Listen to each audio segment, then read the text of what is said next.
cosmos is all that is, or ever was, or ever will be.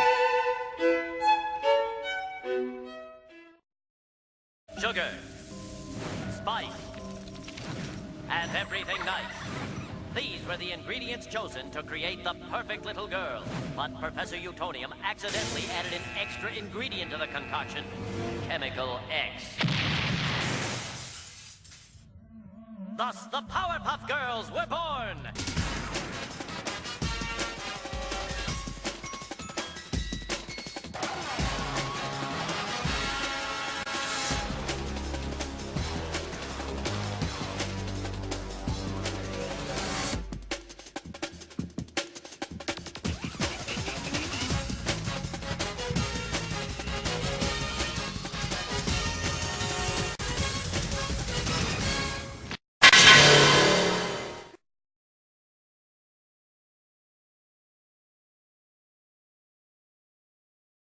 Holy Toledo!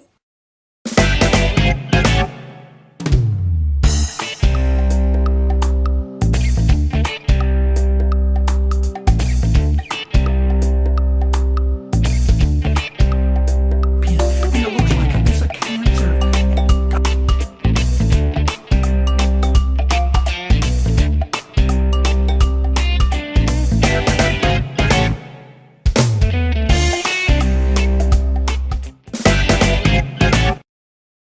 And that is DNA, or biological information.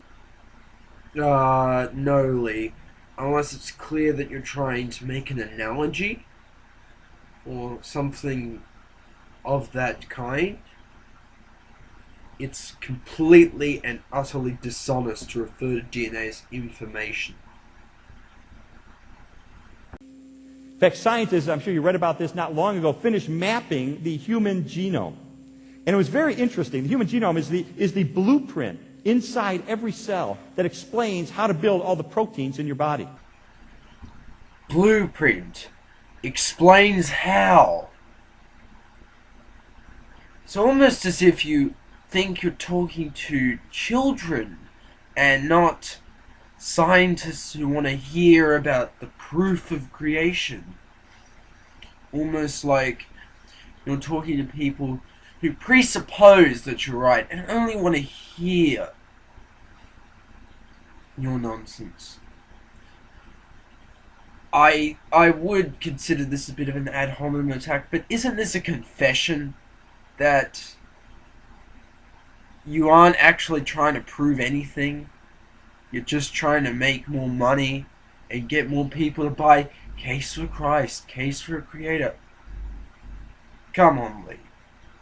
We know you're full of horse shit. Now, I might as well refute this.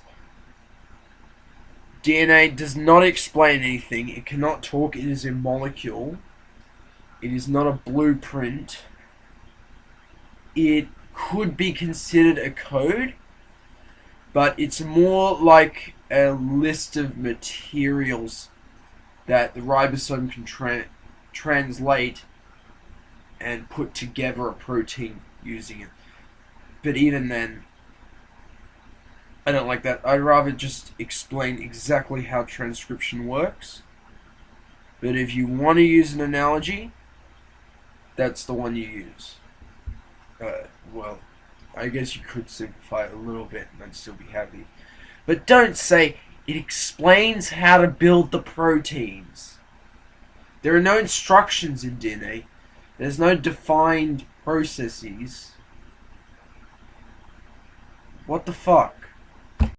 And I love the words of President Clinton when Bill fucking Clinton, because he's the guy that you would quote in this situation. Go figure. they announced this breakthrough, they'd actually mapped the human genome. He said, today, we are learning the language in which God created life. And that's exactly true. If it was, it would be verifiable. You could prove that there was a God to have written life, and you could prove that we're looking at the language which she used to write life. You can't verify either of those things. You can't get even close. We're just looking at the chemicals which control biological functions and, well, genes. Well, they contain genes. They don't control them. Sorry. DNA is quite literally language. Lee, I'm afraid I've got to call bullshit on that one. I've actually watched this video several times because I've tried to make it several times, and now I'm watching it again. Each time I've watched it, I've actually tried to compare DNA with what a language would have, and DNA just fails the test completely. It's in a 4-bit form, which is completely counterproductive when you're trying to use, actual language. It works well with binary and computers, but that's only because you're using binary, you're not using it's a quaternary system or something like that. Something that's more complex.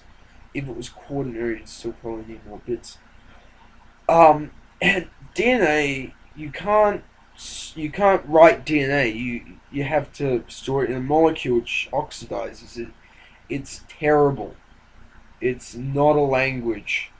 It's a chemical code. And I hate to use the word code, but it's more of a code than a language. And even then, it's not a literal code, as Lee would like you to believe. It's language. There's no point using normal attacks. Inside every one of your 100 trillion cells in your body is this famous double helix of DNA. And if you were to open it up and stretch it out, it would stretch out 6 feet long inside every one of your cells.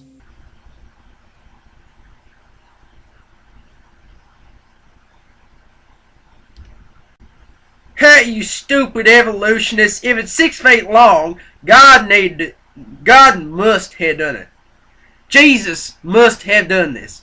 There is no way DNA could come from nothing and evolve to be 6 feet long. That is so fucking stupid. Get up the moonshine! And it is encoded with a 4-character chemical alphabet that precisely spells out the assembly instructions for all of the thousands of different kinds of proteins out of which your body is constructed. I'm sorry, Lee. DNA is not an instruction book, and it's not even a language. It's not a recipe, which would be a more accurate description. It's none of those things. It's a string of chemicals which all represent amino acids. And when it goes to the ribosome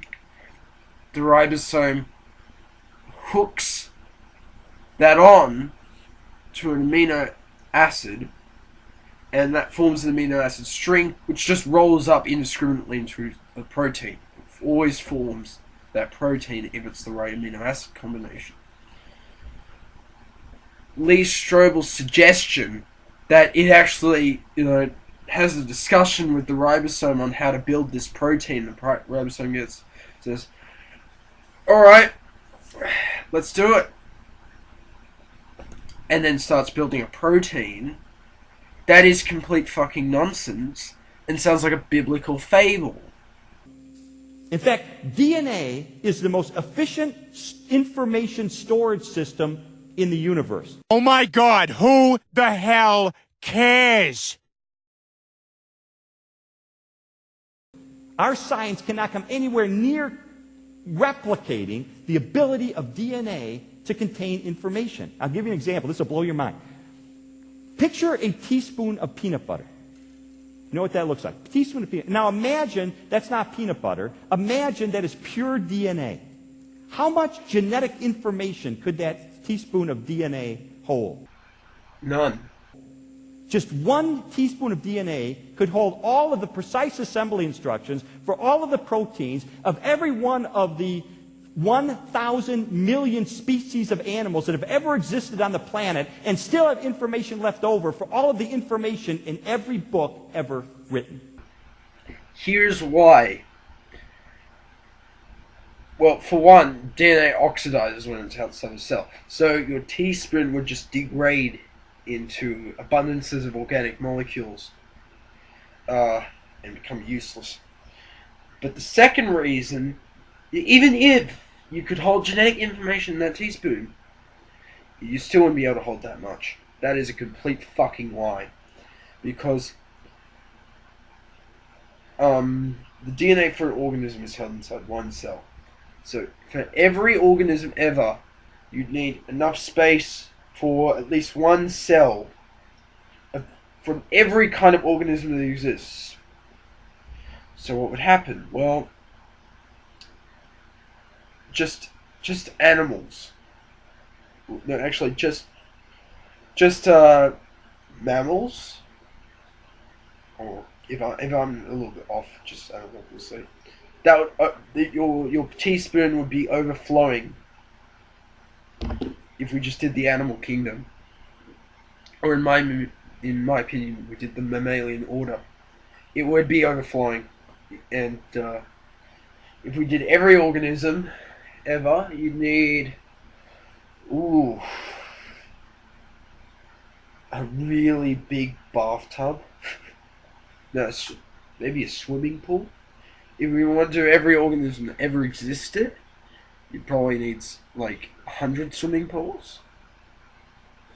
If you only want to do genus, then you could probably fit every organism ever in a bookshelf or something.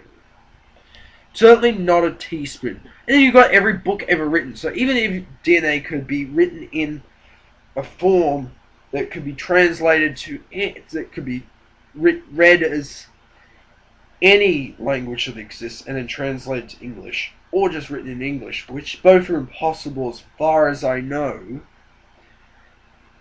you wouldn't have anywhere near enough space when that teaspoon is also already overflowing.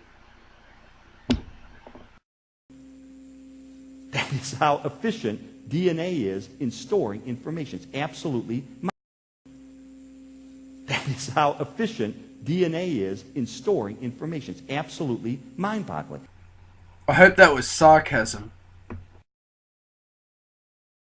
I'm telling you this because you don't get it. You think you get it, which is not the same as actually getting it. Get it?